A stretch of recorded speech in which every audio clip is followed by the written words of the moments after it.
नमस्कार, झारखंड समाचार में आप सबों का स्वागत है। आइए जानते हैं आज की छोटी बड़ी मुख्य खबरों को। सीएम हेमंत सोरेन का नाम भारत के 100 ताकतवर लोगों में झारखंड के इकलौते शख्स।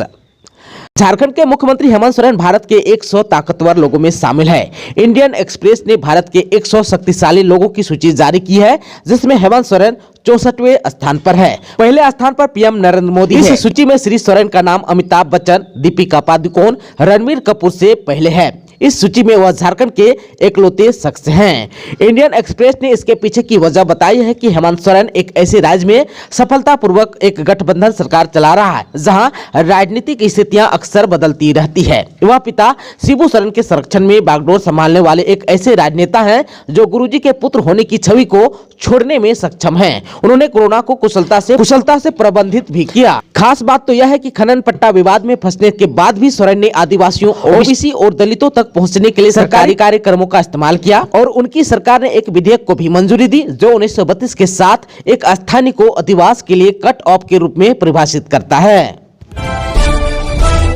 रांची में खराब मौसम के कारण लैंड कर रहे विमान को लगा झटका, यात्रियों में मची चीख पुकार।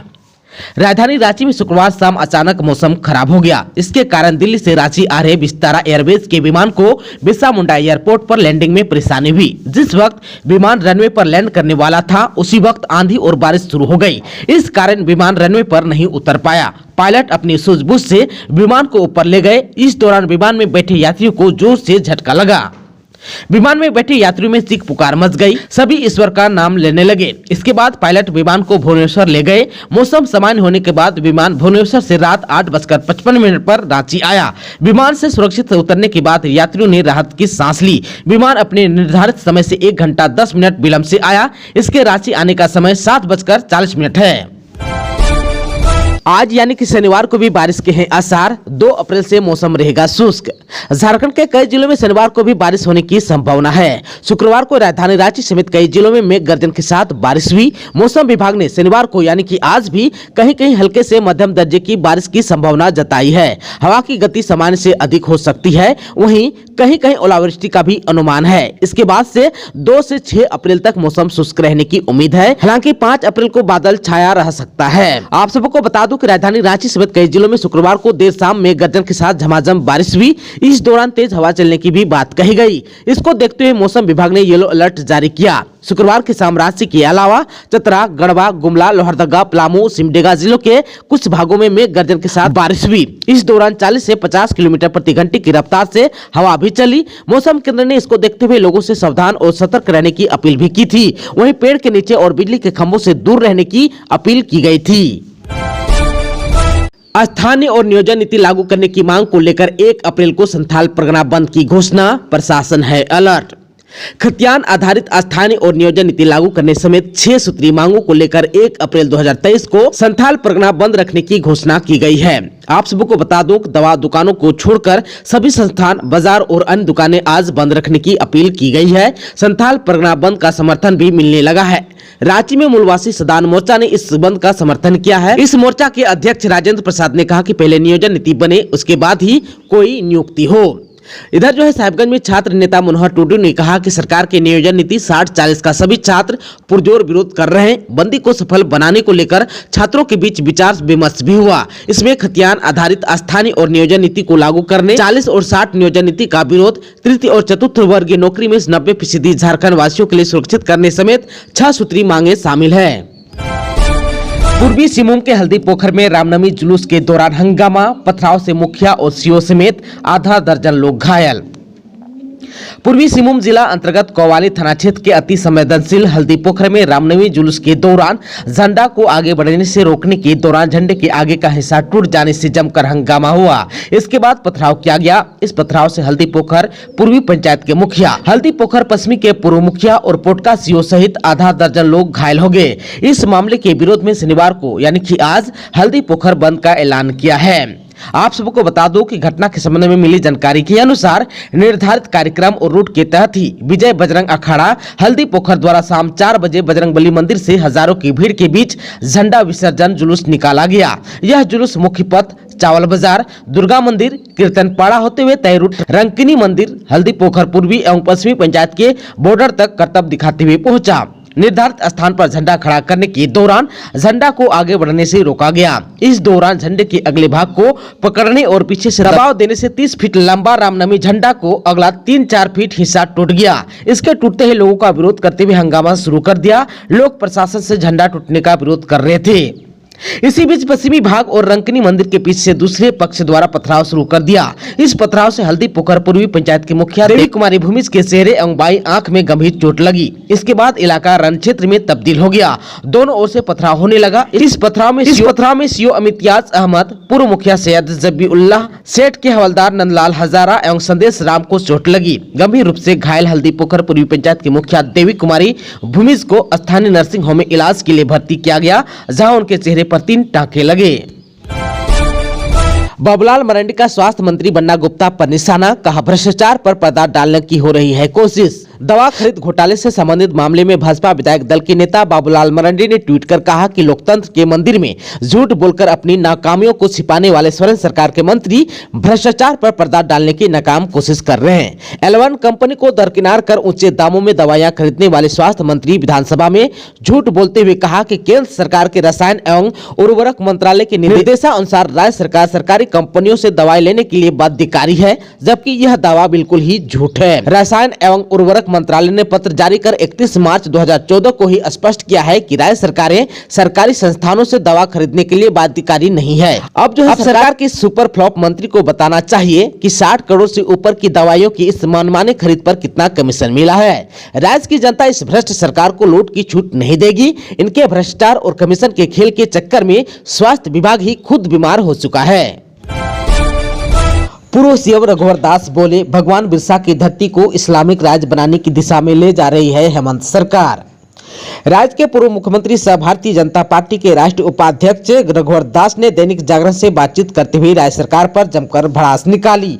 उन्होंने कहा कि यह सरकार भगवान बिरसा मुंडा की धरती को इस्लामिक राज्य बनाने की दिशा में ले जा रही है। इस संबंध में पूर्व मुख्यमंत्री ने कहा कि राज्य सरकार के इस तुगलकी फरमान से आम जनता बेहद नाराज है। आने वाले समय में सरकार को इसकी बड़ी कीमत चुकानी होगी। आप सबको बता दो कि राज्य सरकार ने नोटिफिकेशन जारी करते हुए निर्देश दिया था कि किसी भी रामनवमी अखाड़ा और जुलूस में डीजे बजाने की अनुमति नहीं दी जाएगी। इसके अलावा भी ट्रेलर नहीं चलने दिए जाएंगे। इसका भारतीय जनता पार्टी के सभी विधायकों ने सदन में जमकर विरोध किया था। उस समय सरकार को कोई ठोस निर्णय लेना चाहिए था ताकि 3.25 करोड़ जनता की भावना को आहत न हो। राज्य सरकार लगातार एक विशेष वर्ग को खुश करने के लिए हिंदुओं के भावनाओं के साथ खिलवाड़ कर रही है। झारखंड में टीचर्स की अब ऑनलाइन होगी ट्रांसफर पोस्टिंग, सरकार तैयार कर रही है पोर्टल। झारखंड के सरकारी प्राथमिक और मध्य विद्यालय के शिक्षकों की ट्रांसफर पोस्टिंग अब ऑनलाइन होगी। इसको लेकर सरकार के स्तर पर एक पोर्टल तैयार किया जा रहा है, जिसमें अंतर जिला स्थानांतरण से लेकर जिले में मनचाही पोस्टिंग के लिए शिक्षक ऑनलाइन आवेदन कर सकेंगे। उनके आवेदन पर विचार करने के बाद उनके चुनवार अंक के आधार पर उन्हें एक स्कूल से दूसरे स्कूल पोस्टिंग की जाएगी। इसमें अलग अलग कैटेगरी तैयार की गई है। महिलाओं के साथ ही और साथ रोग से ग्रसित शिक्षकों को वरीयता भी दी जाएगी। पोर्टल पर आवेदन करने से लेकर किस प्रकार शिक्षकों का स्थानांतरण होगा, इसे समझाने के लिए टीचर ट्रांसफर पोर्टल के माध्यम से स्थानांतरण के लिए लाइव ट्रेनिंग सेशन का आयोजन किया जा रहा है। यह ट्रेनिंग सेशन झारखंड शैक्षणिक अनुसंधान एवं प्रशिक्षण परिषद रांची के ऑफिशियल यूट्यूब चैनल के माध्यम से 1 अप्रैल यानी कि आज शाम 4 बजे से शाम 5 बजे तक होगा। आज यानी कि 1 अप्रैल से तय समय से खुलेगी गोड्डा दुमका पैसेंजर और हसदिया भागलपुर ट्रेन।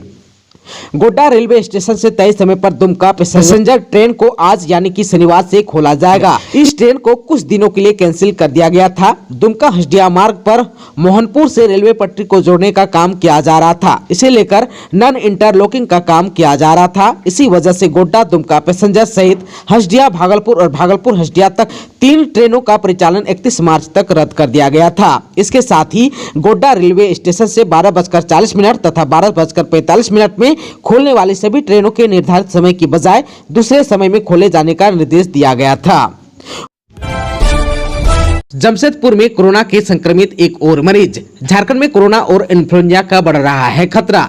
झारखंड में एक बार फिर कोरोना संक्रमण का खतरा बढ़ता जा रहा है। पूर्वी सिंहभूम में कोरोना संक्रमित के एक और मरीज मिले हैं। मानगो इलाके के रहने वाले 30 वर्षीय पुरुष इससे संक्रमित पाया गया है। स्वास्थ्य विभाग ने कहा कि पुराने संक्रमितों को ज्यादा संयमित रहने की जरूरत है, क्योंकि ज्यादातर मामलों में पुराने मरीजों में वही पुराने लक्षण सामने आ रहे हैं, जिससे खतरा बढ़ रहा है। बढ़ते मामले को देखते हुए ज्यादा सतर्कता बरतने की अपील की गई है।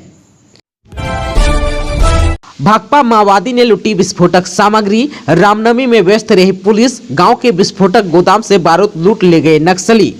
झारखंड के पश्चिमी सिंहभूम जिले में रामनवमी में सुरक्षा की तैयारियों में पुलिस इतनी व्यस्त रही कि बड़ा जामदा ओपी क्षेत्र के परम बालजोड़ी गांव जंगल स्थित डीके घोष कंपनी की विस्फोटक रखने वाले मैगजीन से भारी तादाद में डेटोनेटर और अन्य विस्फोटक सामग्री लूटकर नक्सली फरार हो गए।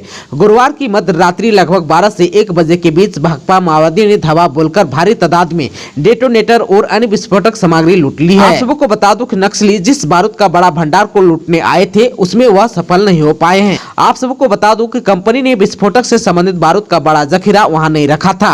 कुछ जो है डेटोनेटर और अन्य विस्फोटक सामग्री ही लूटने में सफल रहे। जामताड़ा के नारायणपुर के कस्तूरबा स्कूल में आग लगने से छात्राओं में मची अफरा तफरी। हो सकता था बड़ा हादसा। नारायणपुर कस्तूरबा गांधी बालिका आवास विद्यालय में शुक्रवार को अचानक आग लगने से अफरा तफरी का माहौल उत्पन्न हो गया। गनीमत रही कि इस घटना में विद्यालय की छात्राएं और शिक्षिकाएं सुरक्षित रही। शुक्रवार की दोपहर में विद्यालय में भोजन बनाने के क्रम में गैस सिलेंडर से गैस लीक होने के कारण रसोई घर में आग लग गई। मौके पर विद्यालय प्रबंधन ने पहले सभी छात्राओं को विद्यालय से बाहर मैदान में निकाल दिया गया और फिर आग बुझाने का प्रयास किया। काफी मशक्कत के बाद फायर शील्ड से आग बुझाने में सफलता मिली। हालांकि इस दौरान अग्निशमन दस्ता को भी सूचना दे दी गई थी, परंतु आग बुझाने के बाद अग्निशमन दस्ते को आने से रोक दिया गया। घटना की सूचना मिलने पर नारायणपुर पुलिस भी मौके पर पहुंची। विद्यालय में आग लगी घटना की सूचना पर आसपास के लोग भी मौके पर पहुंचे। आप सबको बता दूं कि एक गैस एजेंसी के द्वारा फायर शील्ड उपलब्ध कराई गई थी, जिससे आग पर नियंत्रण किया जा सका। गनीमत रही, नुकसान नहीं हुआ। झारखंड के टाटा मोटर्स में 3 दिनों तक नहीं होगा कामकाज। 4 अप्रैल को खुलेगी कंपनी, सर्कुलर जारी।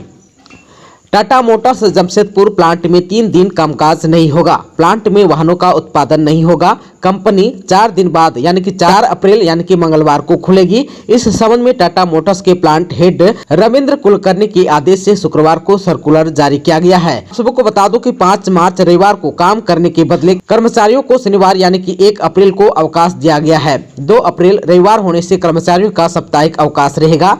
3 अप्रैल को प्रबंधन ने 1 दिन का ब्लॉक क्लोजर लिया है। यह जो है नए वित्तीय वर्ष का यह पहला ब्लॉक क्लोजर होगा। पश्चिमी सिंहभूम में वाहन की चपेट में आने से महिला आरपीएफ की हुई मौत। स्कूटी से ड्यूटी पर जा रही थी चाईबासा। पश्चिमी सिंहभूम जिले के चक्रधरपुर चाईबासा मुख्य मार्ग उलीडीह पेट्रोल पंप के समीप भारी वाहन की चपेट में आने से एक महिला आरपीएफ की मौत हो गई। यह घटना अहले सुबह करीब 5 बजे की बताई जा रही है। वहीं घटना को अंजाम देने के बाद चालक वाहन को लेकर घटनास्थल से फरार हो गया। इस घटना की सूचना मिलते ही पुलिस पहुंची और मामले की छानबीन में जुट गई है। जानकारी के अनुसार चक्रधरपुर शहर के पोटका निवासी आरपीएफ सब इंस्पेक्टर शिवचरण त्यू की धर्मपत्नी 45 वर्ष गोपा त्यू आरपीएफ चाईबासा में पोस्टिंग थी। रोजाना की तरह शुक्रवार की अहले सुबह स्कूटी में सवार होकर ड्यूटी करने के लिए चाईबासा जा रही थी। इस दौरान चक्रधरपुर चाईबासा मुख्य मार्ग उलीडीह पेट्रोल पंप के समीप भारी वाहन की चपेट में आने से महिला आरपीएफ गंभीर रूप से घायल हो गई। आनंद फानन में रेलवे अस्पताल में प्राथमिक उपचार के लिए भर्ती कराया गया, जिसके बाद बेहतर इलाज के लिए जमशेदपुर रेफर किया गया। वहीं परिजनों द्वारा एम्बुलेंस में घायल आरपीएफ महिला को जमशेदपुर ले जाने के दौरान रास्ते में ही उसकी मौत हो गई। उनकी मौत से परिजनों का रो रो कर बुरा हाल है। पाकुड़ में चौथी की छात्रा से शिक्षक ने की छेड़खानी। रोते हुए मां को सुनाई आप बीती। लोगों ने आरोपी को जमकर पीटा। महेशपुर थाना क्षेत्र के एक गांव में स्थित प्राथमिक विद्यालय के शिक्षक हरिहर शाह ने शुक्रवार को 11 वर्षीय कक्षा 4 की छात्रा के साथ छेड़खानी की, जिसके बाद सूचना पाकर काफी संख्या में ग्रामीण और स्वजन इकट्ठा हो गए। ग्रामीणों ने शिक्षक की पिटाई करने के बाद पुलिस के हवाले कर दिया। पुलिस शिक्षक को हिरासत में लेकर पूछताछ कर रही है। पीड़िता की मां ने बताया कि उनकी नाबालिग बेटी गाँव के प्राथमिक विद्यालय में कक्षा 4 में पढ़ती है। उक्त विद्यालय में पाकुड़ तलवंडा के एकमात्र शिक्षक हरिहर शाह पदस्थापित है। शिक्षक उनकी बेटी के साथ आए दिन गलत हरकत करता रहता था। बुधवार को भी उनकी बेटी के साथ शिक्षक ने गलत हरकत की थी। शुक्रवार को पुनः छात्रा से गलत हरकत की तो इस पर छात्रा रोने लगी।